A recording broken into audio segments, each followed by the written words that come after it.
여러분, 예수님이 물 위를 걸었다는 이야기 다들 아시죠? 정말 유명한 기적이잖아요. 그런데 이 사건을 그냥 와, 신기하다 하고 넘어갈 게 아니더라고요. 사실 여기에는 아주 깊은 메시지가 숨어 있습니다.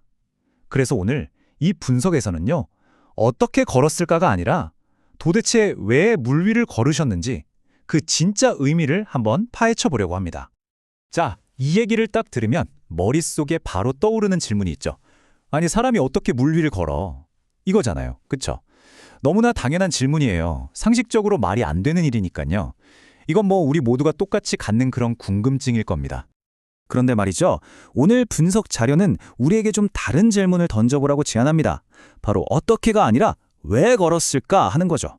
왜냐하면 성경에 나오는 기적들은요. 이게 무슨 과학 원리를 깨트리려는 쇼가 아니거든요. 그보다는 그 기적을 일으킨 사람이 대체 누구인가를 보여주기 위한 일종의 자기소개 같은 거예요. 자, 그럼 이런 관점으로 이 사건을 다시 한번 들여다보겠습니다. 네, 그래서 첫 번째 파트는 바로 올바른 질문하기입니다. 이 사건을 제대로 이해하려면 우리가 던지는 질문부터 바꿔야 한다는 거예요. 그러니까 어떻게라는 물리적인 호기심에서 왜라는 그 의미를 찾는 질문으로 넘어가자는 거죠. 자료가 말하는 핵심은 아주 명확해요. 보세요. 어떻게? 라고 물으면 자꾸 이게 가능해? 하면서 의심만 하게 되잖아요. 근데 왜? 라고 물으면 아, 이런 뜻이었구나 하고 깨달음을 얻게 된다는 거죠. 이 기적은 단순히 나 이런 식 있다 하고 과시하는 게 아니에요. 그보다는 그래서 예수가 대체 누구야? 이 근본적인 질문에 대한 답을 주기 위한 거라는 겁니다. 이게 바로 이 사건을 푸는 열쇠예요. 자, 이제 두 번째 파트입니다. 왕관으로부터의 도피. 이게 무슨 말이냐면요. 이야기의 아주 결정적인 배경으로 들어가 볼 거예요. 예수님이 왜 제자들을 그 험한 폭풍 속으로 보내셨을까요? 그 직전에 정말 엄청난 일이 있었거든요. 시간 순서를 한번 보세요. 사건이 이렇게 흘러갑니다. 먼저 그 유명한 오병이어 기적이 일어나죠. 빵 5개랑 물고기 2마리로 5천 명을 넘게 먹이신 거예요. 상상이 가세요? 이걸 본 군중들이 완전히 흥분해서 이 사람이다! 이 사람을 우리 왕으로 만들자! 하면서 억지로 왕으로 삼으려고 달려들어요. 바로 그 순간 예수님은 정말 급하게 제자들을 배에 태워서 떠나보내고 본인은 혼자 산으로 피하십니다. 이 표를 보시면 당시 상황이 한눈에 들어오죠. 군중들이 원했던 건 뭐였을까요? 당장 우리 배를 채워주고 경제 문제를 해결해줄 그런 정치적인 왕이었어요. 하지만 예수님의 진짜 사명은 그게 아니었죠. 사람들을 죄와 죽음이라는 더 근본적인 문제에서 구해내는 영적인 구원자였거든요. 그러니까 서로 완전히 다른 생각을 하고 있었던 거예요. 이 엄청난 오해가 바로 이 모든 사건의 시작점이었습니다. 요한복음 6장 15절 말씀인데요. 여기서 억지로 붙들어 임금으로 삼으려 했다는 표현, 이게 정말 중요해요. 당시 분위기가 얼마나 험악하고 긴박했는지 보여주잖아요. 예수님은 엄청난 정치적 압박에서 도망치고 있었던 거예요. 자신의 진짜 사명이 왜곡되는 걸 막고 또 제자들이 이 흥분한 군중들 분위기에 휩쓸릴까 봐 일부러 떼어 놓아야만 했던 거죠. 자, 이제 세 번째 파트. 폭풍 속의 목소리입니다. 무대가 완전히 바뀝니다. 이제 카메라는 바다 한가운데서 사투를 벌이고 있는 제자들을 비추기 시작해요. 제자들의 상황을 한번 상상해 보세요. 육지에서 저 멀리 떨어져 있고 사방은 칠흑 같은 어둠, 그리고 미친 듯이 몰아치는 폭풍. 제자들 중에는 평생을 바다에서 잔뼈가 굵은 베테랑 어부들도 있었단 말이죠. 그런데 그런 전문가들조차 꼼짝 못할 정도의 거센 바람과 파도였던 거예요. 이건 단순히 궂은 날씨 얘기가 아니에요.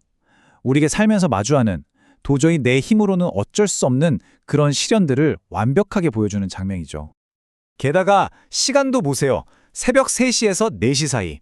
성경에서는 밤 사경이라고 표현하는데 이때가 하루 중에 가장 깊고 어둡고 추운 시간이거든요. 정말 모든 희망이 사라졌다고 느끼는 바로 그 절망의 한가운데서 일이 터집니다. 그렇게 폭풍이랑 싸우고 있는데 제자들 눈에 저 멀리서 뭔가가 보이는 거예요. 물 위를 걸어오는 어떤 형체. 이걸 보고 제자들은 완전히 공포에 질려서 소리를 지릅니다. 유령이라고 생각한 거죠. 아니, 지금 파도 때문에 죽겠는데 이젠 귀신까지 나타난 거예요. 공포가 2배가 된 거죠. 바로 그 공포의 절정의 순간 어둠을 뚫고 목소리가 들려와요. 안심하라. 나니 두려워하지 말라. 와, 이 한마디가 모든 걸 바꿔놓습니다. 끔찍한 위기가 놀라운 계시로, 극심한 공포가 경이로움으로 바뀌는 바로 그 전환점이 되는 거죠. 자, 여기서 난이라고 번역된 이 말이 정말 중요합니다. 원어로는 에고에이미라고 하는데요. 이게 그냥 나야 하고 신분을 밝히는 수준이 아니에요.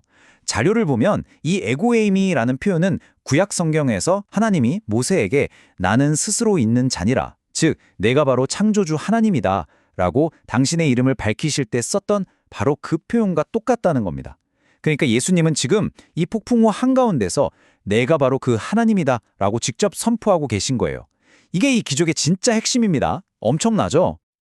자, 이제 마지막 네 번째 파트입니다. 가라앉음의 교훈.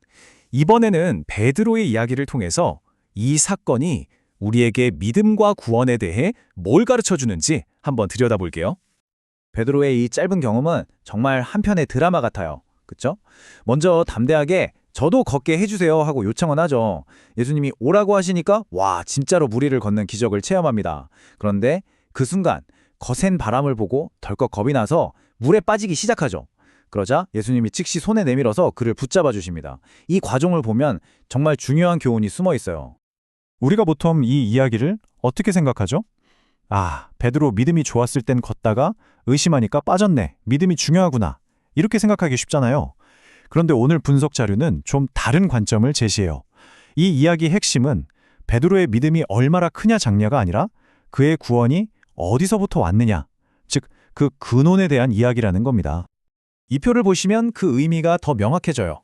이 이야기는 베드로, 믿음 대단하다, 이걸 말하려는 게 아니에요. 오히려 예수님의 구원하는 능력이 대단하다, 이걸 보여주는 거죠. 베드로가 걸을 수 있었던 건 그의 믿음이 아니라 오라는 예수님의 명령, 그 능력 때문이었어요. 또 그가 가라앉을 때 구원받은 것도 베드로가 필사적으로 예수를 붙잡아서가 아니라 예수님이 그를 붙잡아 주셨기 때문이에요.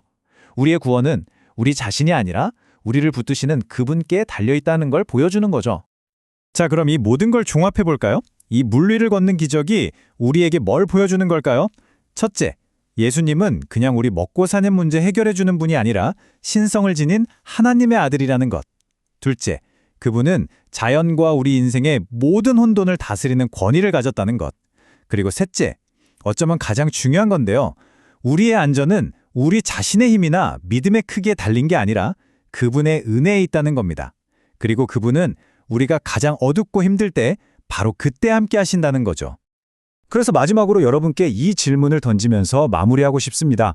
이 오래된 이야기는 사실 오늘을 사는 우리 각자에게 던지는 질문이기도 하거든요. 여러분의 삶에 폭풍이 몰아칠 때 여러분은 무엇에 집중하고 계신가요? 나를 두렵게 하는 그 바람 자체인가요?